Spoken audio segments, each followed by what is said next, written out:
Good afternoon, everyone. I'm Angel Wong from London School of Hygiene and Tropical Medicine. So I'm really happy to share our research project about partner bereavement and risk of psoriasis using a population-based cohort study design in the United Kingdom. So this is a disclosure of our project. So to begin with, I would like to introduce the aims of the project. So the first one, and actually the main one, is to investigate the association between partner bereavement and psoriasis. We use partner bereavement as a proxy of an extreme life stressor. And if there's any association, the second aim of our project is to see if there's any timing effect of the association related to bereavement. And we also look into whether the association depends on whether the death of partner was unforeseen or unexpected. So, moving on, I'd like to introduce the psoriasis background to all of you. So this is an immune-mediated inflammatory skin disorder, accounted for 4.7 million disability-adjusted life year in 2013. So in the UK, the prevalence is around 2 to 3%. So you can see it's actually imposed substantial health burdens in global and also UK, but the etiology is still largely unknown. So some previous study actually suggested there's a role of stress in onset of psoriasis, but a recent systematic review also mentioned that there are some limitations of the previous studies. For example, those studies mainly had really small sample size and very difficult to measure the stress level. And also they usually send out questionnaire to ask the subjects about the stress event previously and may also arise recall bias. So because stress is so difficult to measure, we use partner bereavement as the proxy of stress. So according to the social readjustment rating scale, you can see death of a spouse is the first and very extreme of life stresses. And in the past years, you can see there are a lot of publications using partner bereavement as the proxy of stress to investigate its association with mortality outcomes, cardiovascular events, and even the herpes zoster infection events as well. So because of this, we use partner bereavement to investigate the association with psoriasis using a matched cohort study design. So our study period was from 1997 to 2017, around 10 years, and we used clinical practice research data like CPRD in short to identify our cohort. So CPRD is a primary care database containing electronic health records inputted by general practitioners, and it contains prescribing records, diagnostic records, etc. And it represents 7% of the UK population. In this diagram, you can see we use, apart from CPRD, we also use hospital episode statistic dataset, which is the linked dataset to CPRD, to identify hospitalized records of psoriasis. We also use Office for National Statistics for death records to identify a death of partner, index of multiple deprivation to identify socioeconomic status of the subjects for adjustment. So within the study period, we identify all the partners in the UK, but unfortunately in the CPRD we don't have the partner relationship status data, so we use an algorithm to identify the partners. So this partner algorithm is actually used by a previous publication, and they all published in a very high impact journal. So this algorithm actually based on biological possibility and also some figures from national census data. So the partner has to be in the same household, opposite sex. The age gap has to be less than or equal 10 years. There's no other person in the household within 15 years of either of the couple. We exclude any partners if they live in a communal establishment or if both of the partners aged more than or equal 95 years or less than 40 years. We also exclude any household with more than 10 people in household. So after we identify the partners in CPRD based on the algorithm, we identify the exposure groups. So the exposed group was the bereaved subjects, and the comparison subjects was actually those who hasn't experienced bereavement. And then we match each bereaved subjects up to 10 comparison subjects according to age, sex, and practice. So in this diagram, you can see among those partners, we identify which one died first, and they classify in the deceased subjects.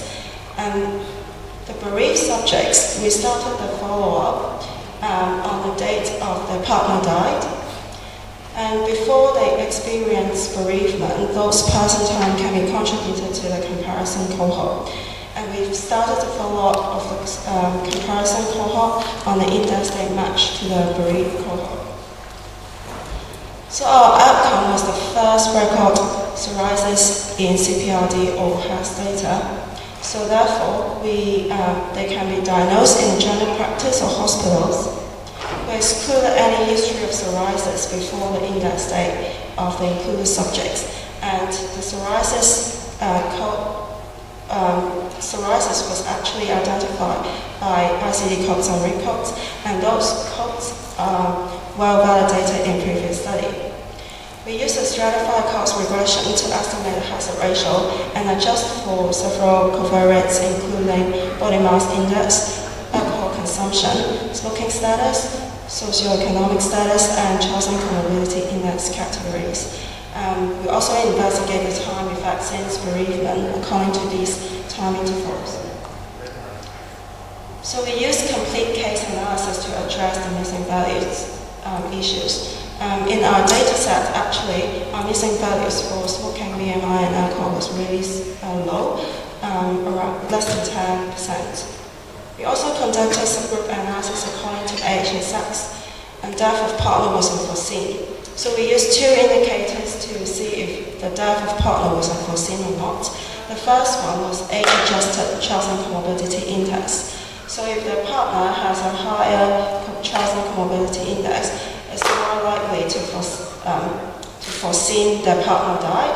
The second one is the partner terminal illness. So if they have the codes with terminal illness for that diseased partner, so they're more likely to foresee they're going to die. So for the result part, we include around 140,000 bereaved subjects with around 1 million comparison subjects. And the baseline characteristics between groups were comparable. So the median follow-up was around 4 years. And in the forest plot, you can see there's a non-significant lower hazard ratio for psoriasis in the first 30 days, which kind of makes sense because for those partners, if they experience bereavement, they're less willing to seek help. And then you can see a really non-significant, a little bit increased risk of psoriasis in the first 90 days. And then in general, we cannot find any evidence of increased risk of psoriasis associated with partner bereavement. But interestingly, there are two findings in subgroup analysis which I would like to share. So the first one is according to the age group. You can see there's an increased risk of psoriasis for those aged less than 50 years, but not in other age groups. And the interaction p-value was significant. Another interesting findings is for the partner terminal illness. So initially it was used to see if the partner death was unforeseen or not. But now you can see actually there's an increased risk of psoriasis among those whose partner had terminal illness rather than those who do not have terminal illness. And the interaction p-value was significant as well. So our strength of the study is we have a very large study size, we have robust control of confounding, and our outcome was well validated. But there are some limitations of the studies. For example, our relationship status may be misclassified because we don't have the relationship status data in CPRD, but we applied a very strict definition on age limits and consider the communal establishment.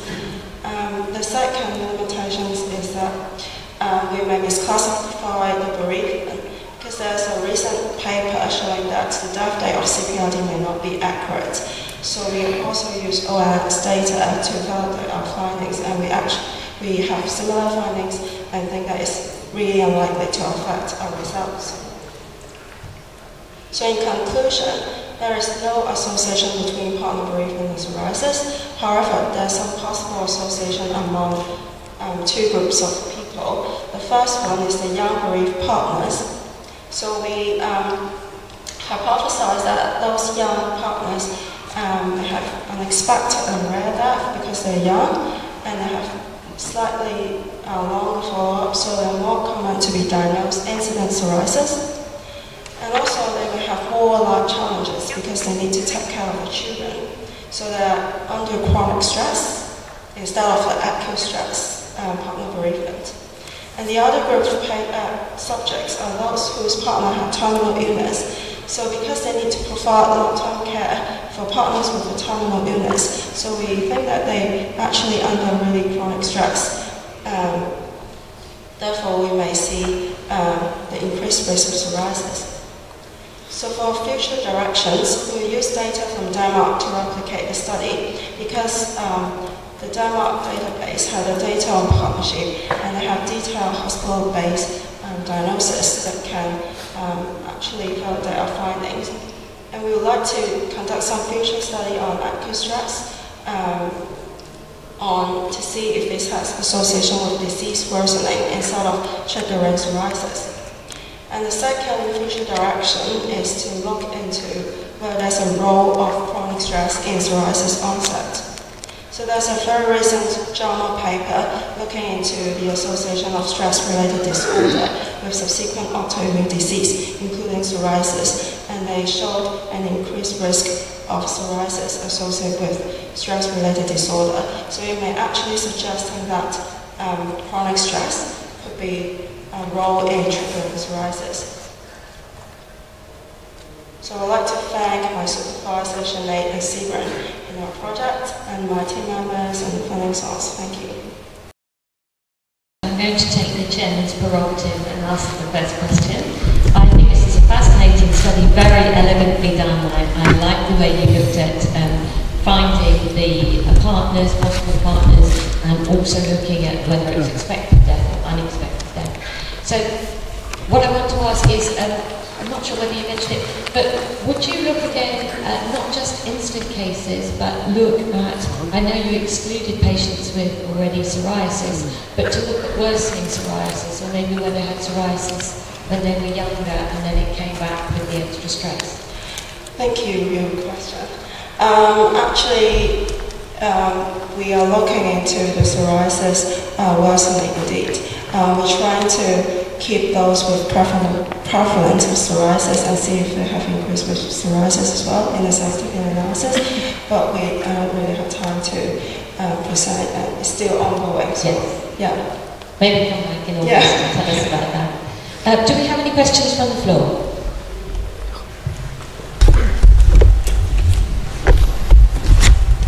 Hello, Nick Belviso, University of Rhode Island. Very nice presentation. I just had a question on if you guys were able to assess medication use, in particular anxiolytics or benzodiazepines in these patients. Sometimes, at least in the US, if you have unexpected loss in the family, the prescriber might be able to prescribe you some, say, lorazepam or something like that. Thank you. Did you get a question? Just when you consider the co-prescribing anti-anxiolytics at the same time. Well, at this stage, we will look into the prescribing patterns, but I'm not quite sure whether there's really maybe I'm wrong, but if there's an increased risk of psoriasis associated with those medications, but then because we have no association right now, so I think it's unlikely to change our interpretation, but I think it's a really good suggestion and we'll look into it. We might be able to do a sub-code. Yeah. The ones that are on the antihistamine and so exercise. Thank you.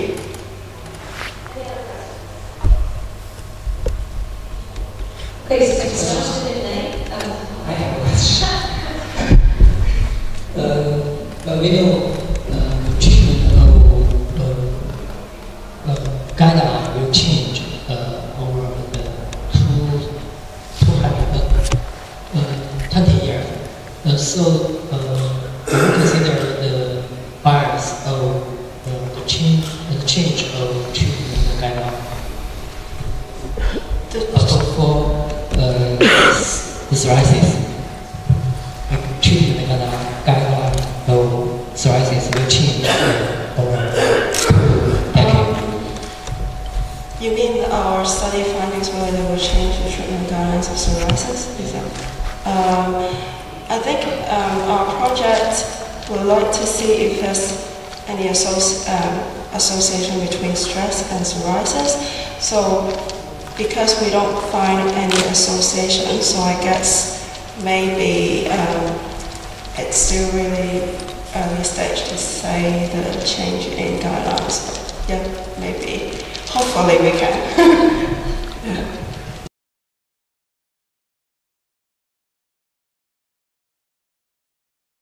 My name is Hanol Jang, and I'm from Sungkyunkwan University, South Korea.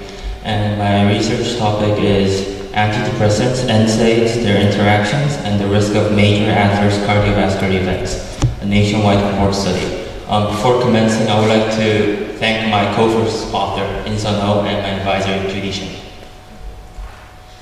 The disclosures are as follows. Antidepressants and NSAIDs, or non-steroidal anti-inflammatory drugs, are widely used in South Korea. According to the drug utilization statistics provided by the Health Insurance Review and Assessment Service of South Korea, use of these drugs are among top 10 most commonly used drugs by total days of prescription. Antidepressants have anti-inflammatory effects by regulating the immune pathway, and NSAIDs, on the other hand, have anti-inflammatory effects by a different mechanism. Concurrent use of NSAIDs and antidepressants may interact in an undesirable manner, resulting in the increased risk of major adverse cardiovascular events, or MACE, as cardiovascular function are subject to potential deterioration through different anti-inflammatory mechanisms of each drug. Results of a cohort study done in Korea reported increased risk of intracranial hemorrhage for combined use of antidepressants and NSAIDs than sole use of antidepressants. Meta-analysis of NSAIDs and myocardial infarction found an increased risk, whereas a systematic review of randomized clinical trials found an increased risk of adverse cardiovascular events with the use of antidepressants. Hence, the existing uncertainty on the risks associated with the use of both drugs, antidepressants and NSAIDs, on adverse cardiovascular events have yet to be evaluated as conflicting views persist. The objective of this study was to estimate the risk of MACE among users of NSAIDs only, antidepressants only, and concurrent users of antidepressants and NSAIDs. The study was conducted using the National Health Insurance Service National Sample Cohort Database of South Korea, which is composed of approximately 1 million people that were randomly extracted from the entire Korean population. The database contains patient characteristics, diagnosis, and prescription information, where the patient codes are anonymized and the diagnosis codes are in ICD-10. The study design was a retrospective new user cohort study where study subjects were composed of patients with incident prescription of either NSAIDs or antidepressants between January 2003 and December 2015, where they had no history of having received prescription for both drugs during the preceding year. The study subject selection flow process is shown where from a beginning of 1 million people, upon excluding for prevalent users, 650,000 people were included, and upon excluding for further criteria, a final cohort of 591,011 people were included. And by propensity score estimation and one-to-one matching, approximately 2,000 people were allocated in each group. Exposure was set as antidepressants or NSAIDs prescription records from both outpatient and inpatient settings, where antidepressants included in the study were as shown, and NSAIDs were according to ATC codes. For the combined use of antidepressants and NSAIDs, prescription of at least one NSAID or antidepressant during the 30-day time window or follow-up of antidepressants or NSAIDs were used. This is a schematic showing the index date. For the NSAIDs only group, the index date was used as the first NSAIDs prescription. For the antidepressants only group, the first antidepressant prescription day was used. For the combined antidepressants and NSAIDs group, there were two cases. First, when an NSAIDs prescription was made, and within that 30 days of the index date, if an antidepressant prescription was made, it was classified as combined use of antidepressants, and vice versa. Outcome was determined as the first incident diagnosis of MACE, which was comprised of myocardial infarction, stroke, and cardiovascular diseases. Follow-up was ended on incident MACE events, death, or end of study period, whichever came first. Potential confounders were age, sex, index year, Charlson Comorbidity Index, co-medications according to the ATC codes, and comorbidities according to the ICD-10 codes. As stated before, propensity score estimation and matching was done using multiple logistic regression, where all potential confounders were included in the model.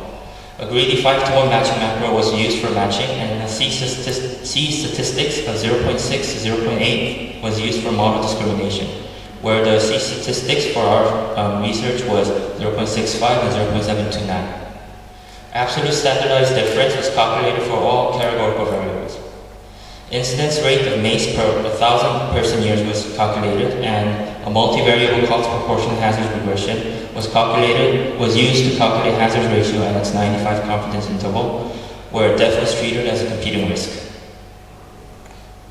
Subgroup analyses were done for age, sex, subtype of NSAIDs among the combined users of antidepressants and NSAIDs, and subtype of antidepressants among the combined users of antidepressants and NSAIDs. Or the outcome was set as myocardial infarction or stroke. Comorbidities and peptic ulcer, comorbidities such as diabetes, peptic ulcer, and neoplasms were considered for subgroup analyses. For sensitivity analyses, the time window of 30 days in the main analysis was varied to 15, 45, or 60 days, and an on-treatment approach was used for sensitivity analysis. Table 1 shows the baseline characteristics between the overall cohort prior to the propensity score matching, and to the right, the one-to-one propensity score matched cohort. If you see in the overall cohort, there are some statistically significant differences between the three groups, whereas in the PS matched cohort, all values of the ASD were less than 0.1. This table shows the incidence rate and hazard ratio for both the overall cohort and PS matched cohort. In the PS matched cohort, for the risk of antidepressants, risk of MACE for combined users of antidepressants and NSAIDs was 1.49, with a confidence interval of 1.38 and 1.62, where the reference group was the NSAIDs only group. This table shows the results of the subgroup analyses, where there were no significant increased risk between the subtype of NSAIDs or antidepressants among the combined antidepressant and NSAID users, as all the confidence intervals included the null, and as when viewing the outcome as either myocardial infarction or stroke, the risk was significantly increased for the combined users. Hence, the risk of MACE is significantly increased for antidepressants and combined antidepressants and NSAID users with an adjusted hazard ratio of 1.49, with NSAID users set as the reference group. And the risk of MACE was highest for outcomes occurring within 1 year, with adjusted HR of 2.31 and decreased with time. The risk is highest for users of antidepressants and NSAIDs throughout the whole study period, regardless of time. The findings of our study subject to a bias called the depletion of susceptible bias, but this was minimized by using an incident user design and considering for exposure duration. Analogous results were found in sensitivity analyses as the highest risk of MACE was observed for antidepressants and NSAIDs users throughout. Risk of myocardial infarction and stroke was significantly increased for combined users of antidepressants and NSAIDs, with an adjusted HR of 3.09 for myocardial infarction and 1.81 for stroke. The anti-inflammatory effects of antidepressants by regulation of the immune pathway and anti-inflammatory effects of NSAIDs by a different mechanism may interact in an undesirable manner, and these two different anti-inflammatory mechanisms may either counterbalance or augment one another, leading to the increased risk of MACE. The strengths of this study is that this is the very first nationwide cohort study to have assessed the risk of MACE or major adverse cardiovascular events with antidepressants and NSAIDs either independently or in combination. We also evaluated the long-term effects of both single and combined use of antidepressants and NSAIDs on the risk of MACE for over 10 years. As for limitations, hidden bias, which were not considered for, may remain due to influence of unmeasured confounders, such as genetic factors or body mass index, etc. Moreover, validity of the claims database's diagnosis records are subject to question, but according to 2 studies, the overall positive predictive value of the diagnoses were 85.3%. In conclusion, combined use of antidepressants and NSAIDs compared to the low use of either antidepressants or NSAIDs increase the risk of MACE. Healthcare professionals therefore should be more cautious and, if possible, avoid making prescriptions of these 2 drugs so that their prescription durations do not coincide. Thank you for your attention. It's not a question I would like to ask you. Which software you use to do open score matching for 3-group comparison? You use a new one, SAS method. Oh, we use SAS. Yes, okay. I say yes. Because most of the time you do it to group open score matching, right? Now you develop to 3, 4, more than 3 groups of multiple treatment open score matching, right? We did 2 propensity score estimation and matching twice. But both times the combined users of antidepressants and NSAIDs were included as the base reference, and the NSAIDs only group was matched to that group, and the antidepressants only group was matched to the combined user group. Okay, all right, thank you. And in Korea, is it possible to actually find some of the unmeasured confounders by asking directly, or is it just an honest database that you can't go back to? The database we used was a healthcare claims database. So for genetic factors, it would have to be linked with other databases that have genetic variables. But at the current moment, we don't have variables of genetic factors. Any other questions? Okay, thank you. I have a question. Do you consider the bias of irrational use of drug? Can you repeat the question, please? Do you consider the bias of irrational use of drug? Drug use is overuse of drugs. Bias. Irrational use. Any other extra drugs that might be taken at the same time? Hope it's growing. We included in our analysis for co-medications, drugs used within the eligibility period, such as low-dose acetylsalicylic acid, steroids, heparin, platelet aggregation inhibitors, and other antithrombotic agents. So we included these for our potential confounders. But the data in this project is based on the drug use is reasonable. So do you consider the drug that use is not reasonable? Not reasonable drug use? Yeah. And do you have a process to check the data in the database? I'm not sure if that's possible in our database right now. Do you have a process to check the data in this project? To make sure all the data is, all the drug use is reasonable for the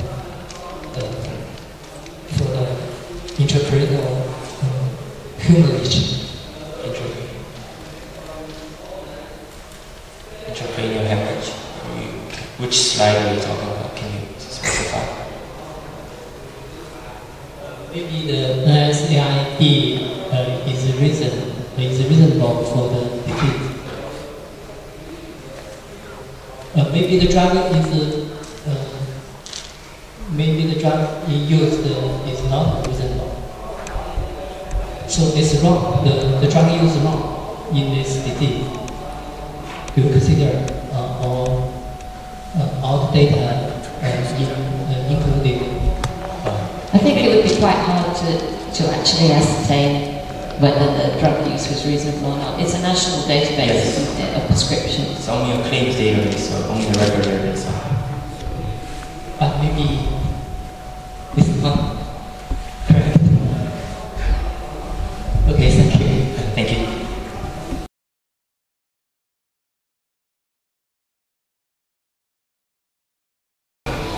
Hello everyone. My name is Troy. I'm a fellow at Untitled in New Zealand. And my presentation today is about modeling the risk and the benefit of antipsychotics in patients with schizophrenia. And my presentation comes in two parts. In the first part of the presentation, I would like to talk about how we calculated the benefit of a drug related to its risk by regression modeling. And then in the second part, we apply the risk-benefit calculation we derived to investigate the antipsychotic uses in patients with schizophrenia.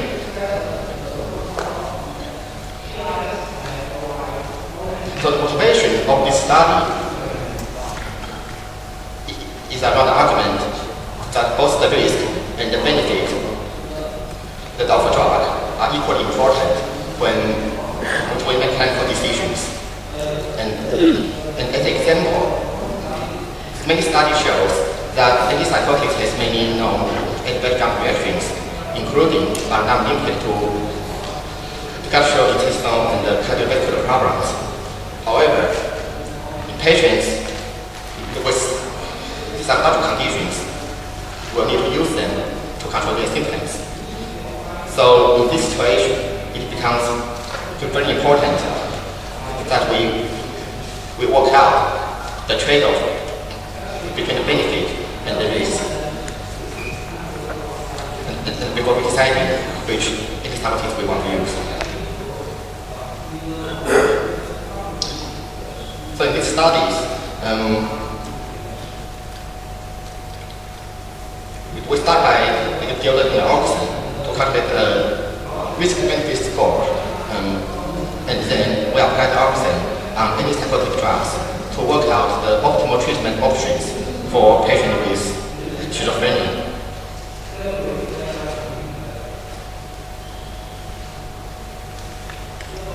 And next, I would like to talk about how our algorithm work.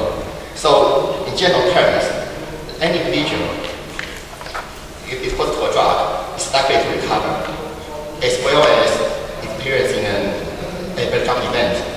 And the probability of recovery or the probability of encountering a drug event is dependent on the drug use. So, mathematically, our algorithm is similar to the incremental cost effectiveness ratio calculations in economics. However, in our case, the benefit of a drug is modeled as the increased probability of recovery when the drug is used compared to when it is not used. And we express that as a probability ratio. And similarly, for the risk of a drug, we model it as the probability of increased ADR, the drug reactions, when the drug is used compared to when it is not used.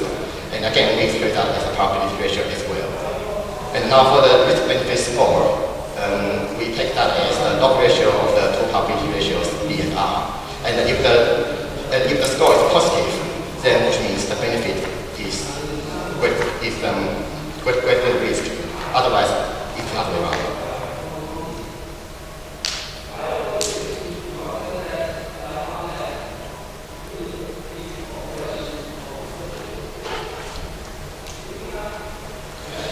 And now I would like to talk about how we actually set up our study cohort and collect the information we need to calculate the risk benefit. So firstly, we source the diagnostic data from the New Zealand government's national minimum data set, which is managed by the Ministry of Health. And this data set covers the entire New Zealand population between 2005 to 2016, all age, all genders, and all ethnic groups. And we select individuals with at least one diagnosis of schizophrenia between 2005 and 2016, with a clear history of 18 months without any diagnosis of schizophrenia. And the index date of the study is the day the individual is diagnosed with the schizophrenia for the first time. And then we then look into a time period of 90 days. And inside we look for any readmission of schizophrenia or readmission related to any fluctuation that is associated with antipsychotics. And in this way we got our outcome variables, which summarize whether the patient has been rehospitalized for schizophrenia or has been rehospitalized for fluctuations, or both of these or none of these within that time period. And we then source our prescription data from the farming, and which is also a government agency in New Zealand. And again, the farming data set covers all the prescriptions in New Zealand between 2005 to 2016, covering all age, gender, and ethnic groups. And in this study, we're interested in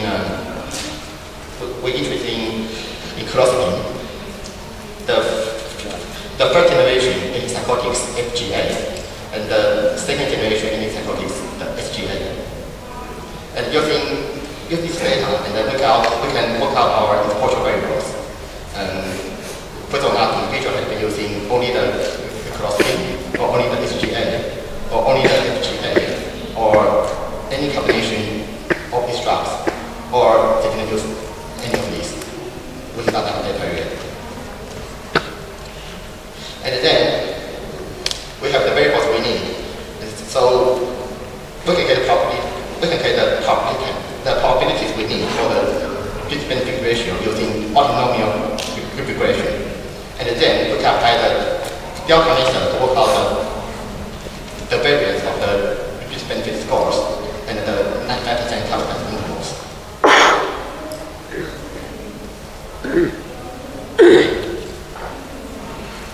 Okay, so big analysis, and here's the result. And for the result, I presented it in this way. And it's something I can't myself, so let's call it a bar chart. And the reason I call that a bar chart is because the radius of each slice means the risk-benefit scores as in a standard bar chart. And the angle of each slice indicates the proportion of individuals who are using a particular combination of antipsychotics as in a standard pie chart. And the tiny vertical bars at the edge of each slice is the 95% confidence interval of the risk-benefit scores. And so, from the bar chart, we can see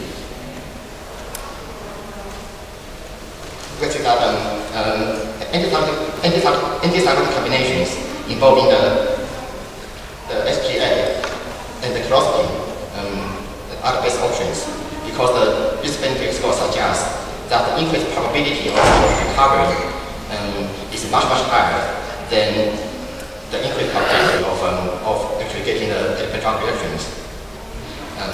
But however, the result also tells us that only very few patients are actually using those optimal treatments.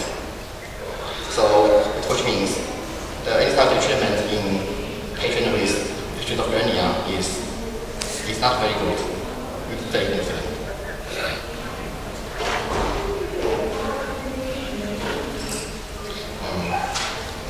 So in conclusion, the observation that combined use of clozapine and the SGA is the optimal treatment is incongruent with the real-world finding, and this is why we believe that this simple algorithm of risk-benefit evaluation has the potential of developing a decision-making software to assist clinicians to optimize medication safety and improve post-marketing surveillance.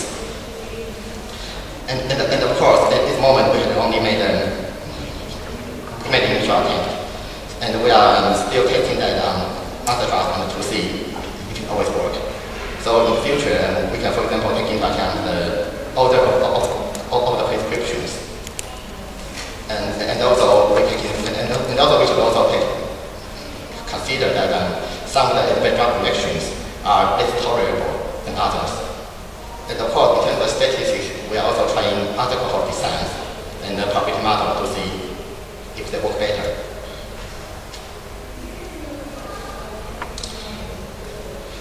So at the end, I would like to acknowledge that the study was carried out under the guidance and in collaboration with Statistical study, who is a pharmacoepidemiologist in the University of Bath in UK, and also runs the pharmacoepidemiology group. I would also like to acknowledge the big data and epidemiology group of the University of Bath, led by Dr. Antipsychotic for the medical aspect of this study, and also the analytical service of Nature Health for preparing the data set for me. And finally, I would like to thank the Antipsychotic for pharmacy for providing me the complete results for reporting this study. And that's my presentation. So any questions? From Thailand. Would you put your slide about the probability of benefit and risk on again? That one. So You mean the five? Yeah, the probability slide. No, not the time one, the methodology one that you develop the method. Probability of A given B. Okay, the next one, this one. I'm quite wondering, this is a kind of like probability. So it follows some kind of distribution that we should know chi-square distribution or some sort of distribution.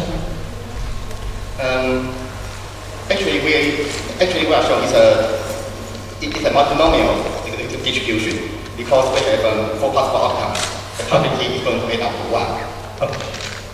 So that is why I use the multinomial regression to evaluate the probabilities. Okay, all right. Thank you very much. Very nice. We have another question down in the front. Hello, my name is Julian from South Korea. It's very interesting presentation. Is there any other previous risk-benefit modeling? And is there any other prior attempt to model the risk and benefit? As far as I know, there might be some attempt. And could you explain what is the benefit compared to previous modeling? And what is your new advancements? Okay. The reason I choose to calculate the risk-benefit score is that when look at the other studies, they often only look at the related risk, which is the risk of getting the disease when the patient is using a drug related to this month. related to the probability of getting the same program when the person is not using the drug.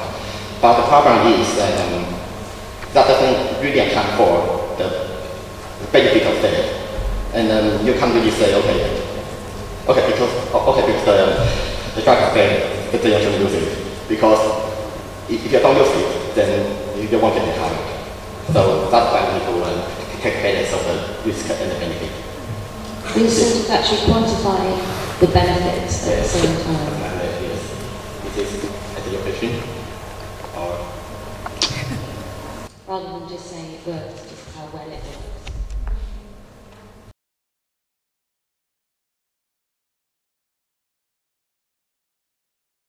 So today I'm going to talk about a study that we conducted that examined the incidence of all-cause mortality, sudden death, and cardiovascular mortality among patients treated with antipsychotics in Taiwan.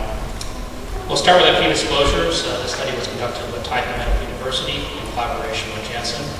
The study was funded by Janssen, and this is a company that conducts research in the area of schizophrenia and manufactures and sells antipsychotics, including haloperidol and risperidone. Myself and Hong are employees of Janssen, are co-authors of this work as well. And lastly, the views and opinions expressed in this presentation do not necessarily reflect those of Taipei University or Janssen. So we'll start with some background for those of you who are unaware. So patients with schizophrenia suffer from a much higher risk of mortality compared to general population. A lot of the original work came from the Nordic region, the nationwide registers from Sweden, Denmark, and Finland. And these studies consistently found much shorter life expectancies by the order of 15 to 20 years compared to the general population. There are also a higher risk of premature death, and that's defined as death before the age of 56 years. More recently, there's been some more work from the Asia-Pacific region, notably in China. There's been higher overall mortality rates compared to the general population. When you examine the standardized mortality ratios, you can see the most pronounced disparity was among those that were in the younger age groups. Some other work based on Taiwan, based on the sample data, found higher all-cause, natural cause, and unnatural cause mortality compared to a control set of patients. Also, it's identified that there were higher stroke risk for the general population. However, today, there's been no estimated mortality rates, or no studies that estimate mortality rates, and also examine risk factors based on large sets of data in Asia, and examined specifically by type and correlation in antipsychotic among patients with schizophrenia. So the objectives of this work were really to estimate the overall risk of mortality and examine this three ways: all-cause mortality, sudden death, and cardiovascular mortality among patients treated with antipsychotics that also had a diagnosis of schizophrenia in Taiwan. Secondarily, also we wanted to examine the baseline patient demographic and clinical characteristics that were associated with this risk of mortality. So in terms of the data used for this study, we linked two data sets. One was the Taiwan Health Insurance Database. This is a large claims database representative of the population of Taiwan. The database was implemented back in 1995 and reflects healthcare of about 99% of the patients in Taiwan, which is about 23 million patients. There's a lot of data within this overall database, and it reflects care both within the inpatient and outpatient setting. All information was also encrypted to protect patient privacy. The second data set that was linked to the claims database was a register of death file. And this file includes information on place, date, cause of death, and also records whether the death was due to trauma. The deaths were reported according to ICD-10. A retrospective cohort study design was employed. The study population were those that were enrolled in the database from 2001 to 2015. That had to have a dispensation of antipsychotic medication. And this was done initially broadly for any diagnosis, including schizophrenia. The index date was set as the antipsychotic exposure group of interest, and it was the first pair of consecutive antipsychotic dispensings. There were some exclusions. We had patients that were enrolled in the database for less than 1 year, and also those that had antipsychotic exposure of interest in the year prior to the index date. So in terms of the mental health condition cohorts, there were actually two cohorts. Today we're going to focus on those with a diagnosis of schizophrenia. Secondarily, we do have another cohort that we're writing up right now, which are patients without schizophrenia but do have other mental health conditions such as bipolar disorder, major depressive disorder, dementia, and a combination of these conditions. There were several baseline demographic and clinical characteristics assessed. We had age, gender, comorbidity, previous history of cardiovascular disease, psychiatric hospitalization, suicide attempt, as well as the use of antipsychotics in palliative care or ICU setting, and the concurrent use of other medications. And we assessed 3 mortality outcomes: all-cause mortality, sudden death, and cardiovascular mortality. So we'll spend a bit of time here on the antipsychotic exposures, but this is quite complex. So just in terms of the background, we have what are known as typicals, or first generations, or conventional antipsychotics. These are the older medications. The indications are schizophrenia, but there also are indications for health conditions, so it's slightly broader than atypical antipsychotics. The atypical or second generation antipsychotics are the newer classes of medications. They have different side effect profiles compared to typical antipsychotics. And the indications do vary somewhat, but they're mostly for the treatment of schizophrenia. Now, there are also differences in formulation. There are daily oral medications. There's also short-acting injectables. And lastly, there's also long-acting injectable medications. These long-acting medications can go from 1 injection per week, 2 weeks, up to 3 months actually. So for this overall study, we looked at a hierarchical assignment of the following antipsychotic exposure groups of interest. We looked broadly at monotherapy groups and antipsychotic polypharmacy. Within monotherapy, we targeted the once-monthly paliperidone palmitate, followed by risperidone LAI. These 2 LAIs are the atypical LAIs that are available in Taiwan through 2015. We also had typical LAIs, atypical orals, and typical orals. For antipsychotic polypharmacy, we examined this with LAIs and without LAIs. In terms of the overall analysis, the primary analysis was to estimate the risk of mortality and also summarize the baseline characteristics for patients with schizophrenia. And we did this again by the type and formulation of antipsychotic. We estimated the mortality rates as intensity per person years. Did it 2 ways, as the primary analysis being as treated or time on drug analysis, where patients were censored at the antipsychotic switch, discontinuation, death, or end of follow-up in the database, or a broader intention to treat analysis where patients were censored at death or follow-up or end of follow-up in the database. So in terms of the results, you can see here we have the 5 antipsychotic exposure groups that we analyzed. The age distributions were mostly similar. However, we did note that for the long-acting injectables, the Charlson Comorbidity Index was higher. You can see the mean rates there are higher compared to the atypical orals. Also notably, we did see a higher Charlson Comorbidity Index for paliperidone palmitate 1 monthly, 0.32. In addition, we saw similar patterns for prior hospitalizations, that's hospitalizations in the prior year to index, and these were higher for long-acting injectables and were fairly low for the orals. Now, estimating the incidence, this is the attributed analysis. You can see that for PP1M, this had a few number of patients, 600 patients, at the shortest follow-up time, and I had 1 death, and the incidence rate was the lowest of all groups.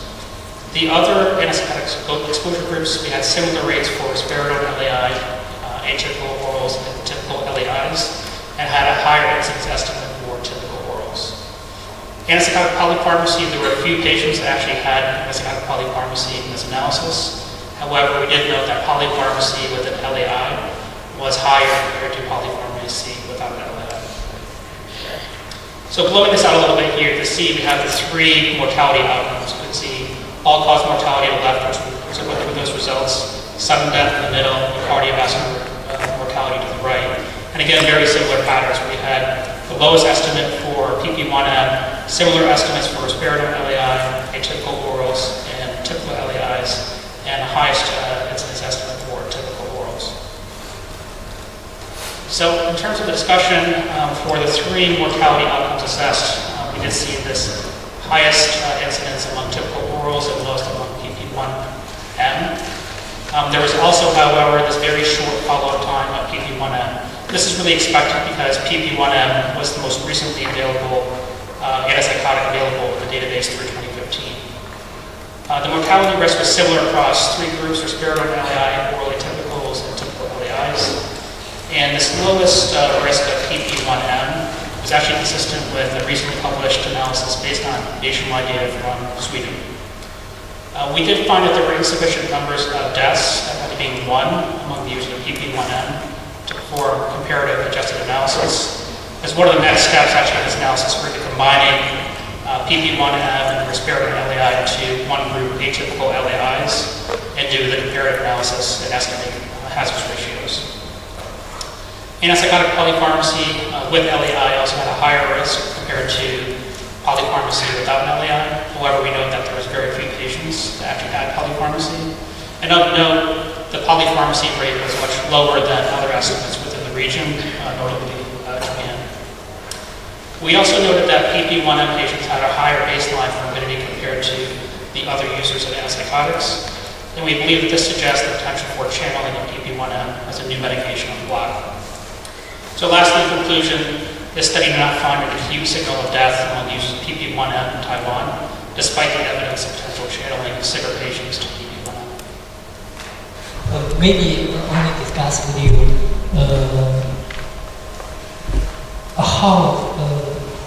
how do you resolve the influence of cold disease? Cold disease, you said it's very hard, PP1M comorbidity. So one can use, maybe many diseases use PP1. So how do you consider cold disease in the project? Yes, so typically with the long-acting injectables, we're finding that patients are really treated for schizophrenia with PP1M, long-acting injectables are like that. What we do see is that sometimes when you have a new antipsychotic, long-acting medication that's available on the market, physicians may actually choose their sicker patients that have been failing on everything else and prescribe a new medication. So we believe that in Taiwan, this may be part of the situation. We've also done some analyses in Japan as well, and have seen some similar channeling. One thing about antipsychotics is that not all antipsychotics work for every patient, so sometimes they'll try different regimens until they find one that works and have the patient stay on the medication for some period of time. Okay, thank you. No question?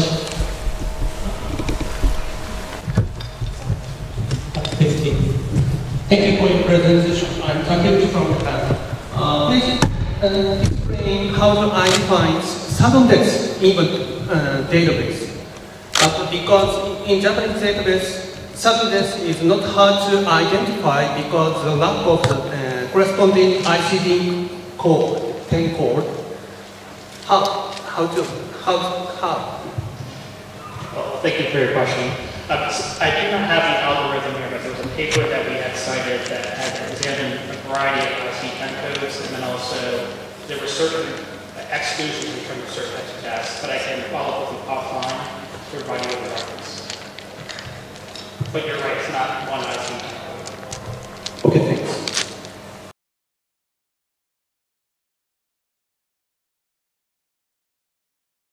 Good afternoon. My name is Dongwon Yoon. And before I begin, I would like to thank my co-authors in conducting this research.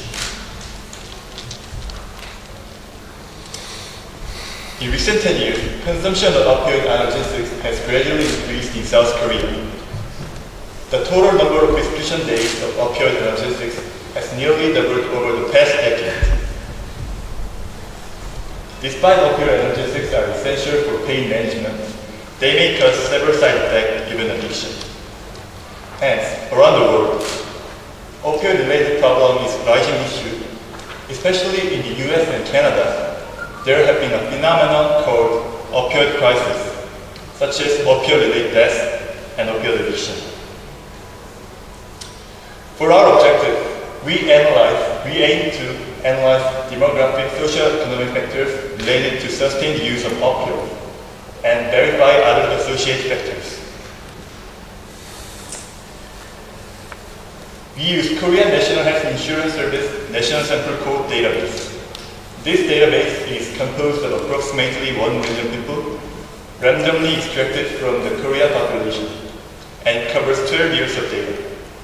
Patient characteristics, diagnosis, prescription information is included in this database.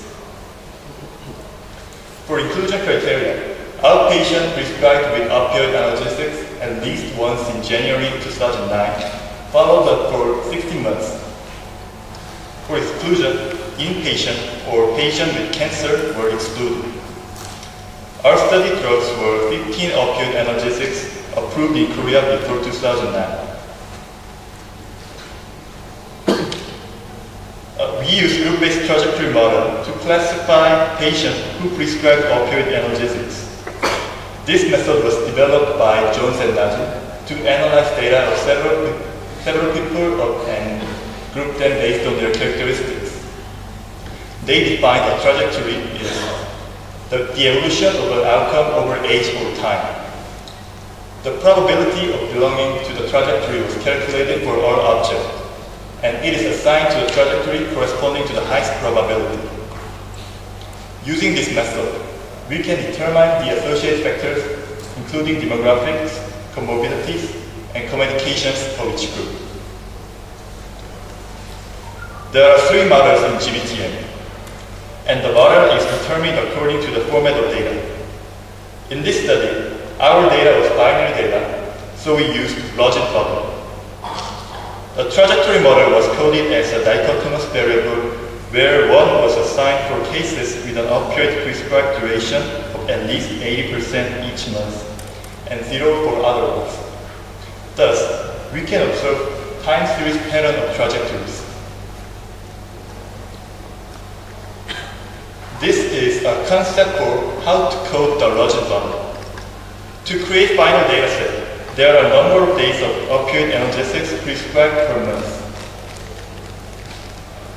Prescription days are divided by 1 month to generate a variable named TR1. So, when the prescription data of person A is divided by 1 month, the values over 0.8 are first, second, fourth, fifth, 6th month. These are coded as 1. Similarly, data of person Z is coded as 000100. After GBTM analysis, person A and B have similar medication patterns, and they assigned to the same trajectory. On the other hand, person Z, it is assigned to another trajectory.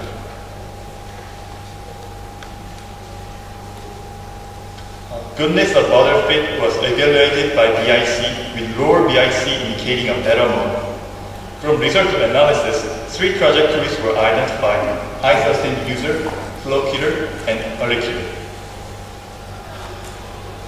Baseline characteristics and other covariates were compared between 3 trajectory groups. Multinomial logistic regression were conducted: high sustained user versus early killer, and high sustained user versus slow killer. Also, the adjusted odds ratios and 95% CI were assessed among split trajectory groups.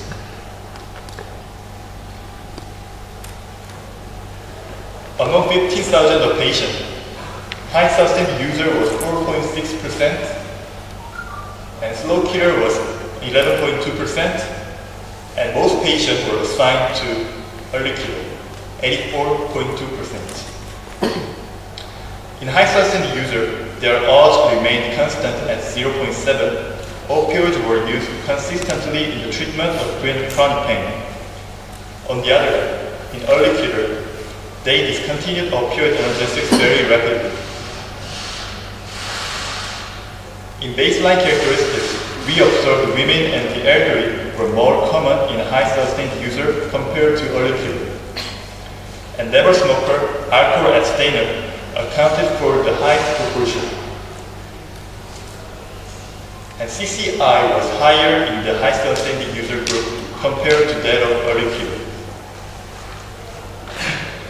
Multinomial logistic regression compared to early killer, elderly patients were more likely to use opioid analgesics consistently than those who are younger than 65 years old. Women were 1.3 times higher than men. Living in urban area and smokers were more likely to use opioid continuously than those who did not. The adjusted odds ratios of high sustained user for depression, sleep disorders, anxiety disorder were 4.14, 2.69, and 2.35 respectively when compared to early killers. Especially, epilepsy has the highest odds ratio, 10.03. Also, co-medications were important factors associated with sustained opioid use. Additionally, we analyzed the most frequently prescribed opioid analgesics in Korea. Consequently, tramadol was the most frequently prescribed opioid. All of high-sustained users took this drug. Compared to other opioid analgesics, prescription of tramadol was overwhelming. High-sustained user versus early killer. Elderly patient has 3-fold higher than patient under 65. Female had higher than male. It may be due to menstruation and menopause. Rural region was less than urban.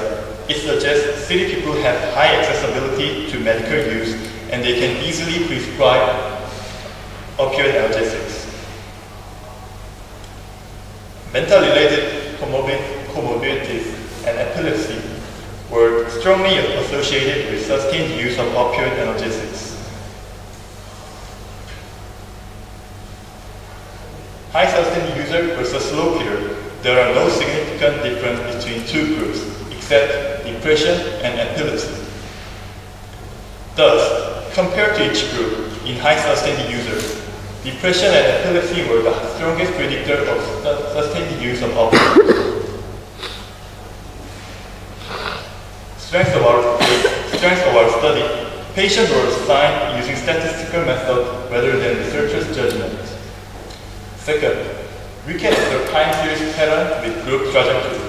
Third, since 80% coverage of opioids in each month was applied for adherence indicator, the high sustained user group would be highly homogeneous.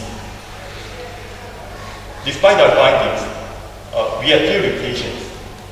First, over 5 years follow-up, the longer follow-up period, possibility of patient group misclassification may exist because of the various compliance of patients.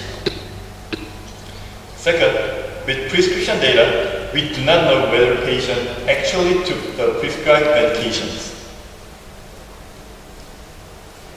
In conclusion, 4.6% of chronic lung cancer patients were identified as high sustained users.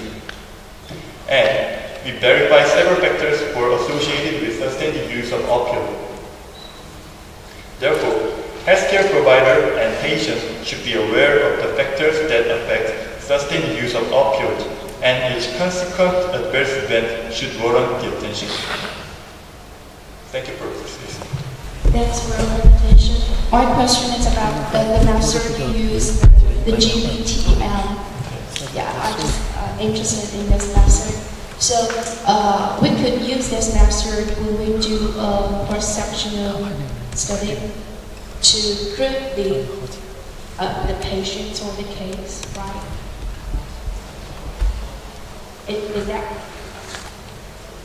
Is that the aim why you use the method? I just want to ask the advantages that using this method is.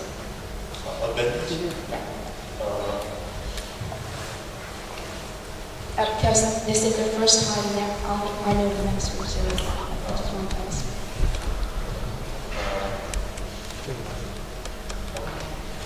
First of all, this is a method to classify for computerized method. So this method.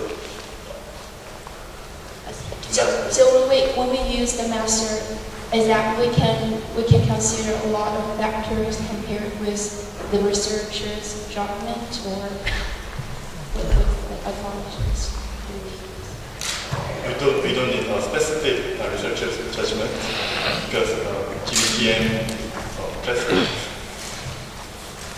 Maybe it's a question you can discuss afterwards. Oh. I can help. Yeah, I can help answer the question. It's kind of a lengthened class analysis. just group because some characteristics has been observed. So just group those patients into latent class. So, just group them into a latent class and do the modeling things. Just like you can apply it to cross-sectional data. Okay.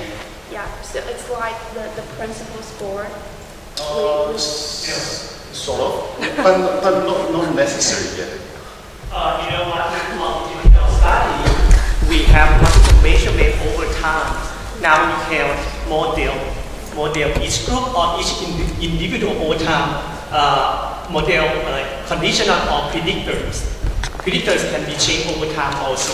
So we optimize or we do some kind of what's called optimization for the best model, both across each time and also across the time, each time.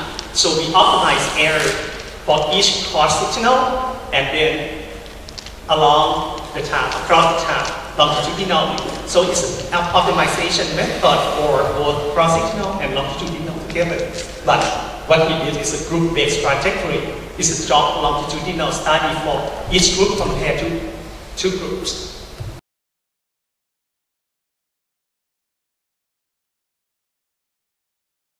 Similarly, looking at pharmaceutical use and related adverse outcomes. It's a preliminary study. It's a very complex study, but here I just present with preliminary results. First, thank the founder study. This study was founded by the NHRC CREMA, Center of Research Excellence in Medicine and Aging. If you have just see Cell in the corridor, just ask her for details. It's one of the many activities funded by the CREMA. Also, thank you for the data and the 40-hour study, the data linkage to share, and many collaborators. So in Australia, we know opioid-related problem is rising, and one of the major drivers probably is related to chronic pain. And adverse outcomes associated with pharmaceutical use is well established. But for some general health outcomes, it hasn't been well investigated in Australia. So here's some example from United States, and we see a big risk of CVD death in the older adult cohort. In Australia, there were several longitudinal studies established to investigate factors associated with different opioid use patterns and reported more access to health care services. Our research question is to prospectively to look at adverse outcomes in relation to pharmaceutical opioid use. So a list of outcomes over there and the exposures. Agree with Dr. Yun about the different type of use. We are going to look at acute episode and more chronic pattern of use. But for this presentation, we only look at use and non-use. And we firstly characterize the pattern of use in relation to different factors, and we quantify the relationship between different opioid use patterns and the in relation to a wide range of outcomes. But here we only look at cause-specific mortalities and hospitalizations. And the data source is we use the 45-up study data source. And it has surveyed, it has been linked to the PBS, MBS, cancer registry, emergency data, and admit patient data, and also the death data. And PBS data has the ability that we can use to capture subsidized claims. And for prior to April 2012, it didn't capture anything, but after that, it captured everything. So we only look at concession card holders. We hope that, for this population subgroup, we capture all the medications, and we use WHO ATC codes and O2A. also for coding, we use another code to identify opioid use. And here's the basic sampling structure for the 45R study. The first wave of survey has been done from 2006 to 2009, and the second wave is from 14 to 16.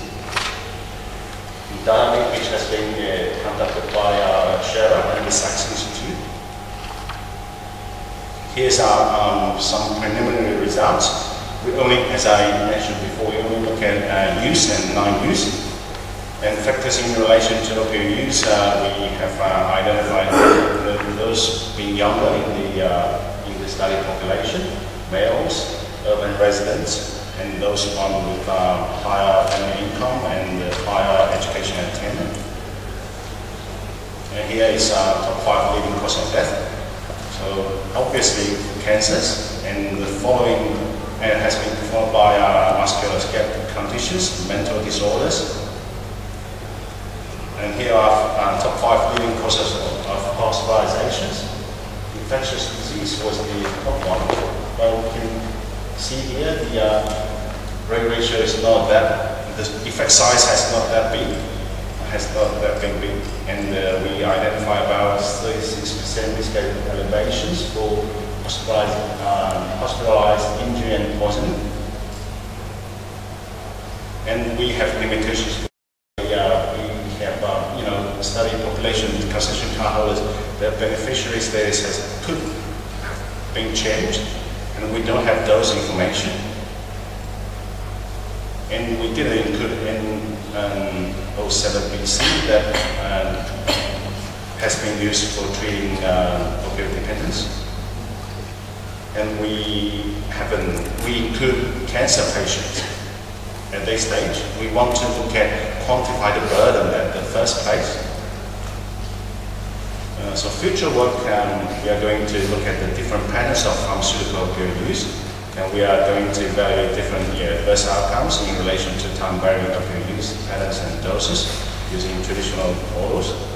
And we are going to look at different subgroup analysis and stratify by type of use, and probably use propensities for matching, etc. All case time, cohort design, different designs. And so, as I mentioned, it's a quite ambitious study. A lot of exposures to be investigated in relation to outcomes, and an array of the outcomes, especially for the person-centered outcomes. I think there is a lack of research with the focus on person-centered outcomes. Frank May from Australia. Thank you very much. I'm wondering whether it's possible for you to give us some information about the validation of the 45 and up in relation particularly to the Australian pharmaceutical benefits schedules and the extent to which linkages are reliable. This is a very good question. I will take it back home. And at this stage, there were some studies comparing those this 45 up-based cohort study with the national representative survey data. We compared the risk estimates. It was very consistent, but for opioid-related matters, we haven't done that. But we are going to do that. Going to suggest it. Thank you very much.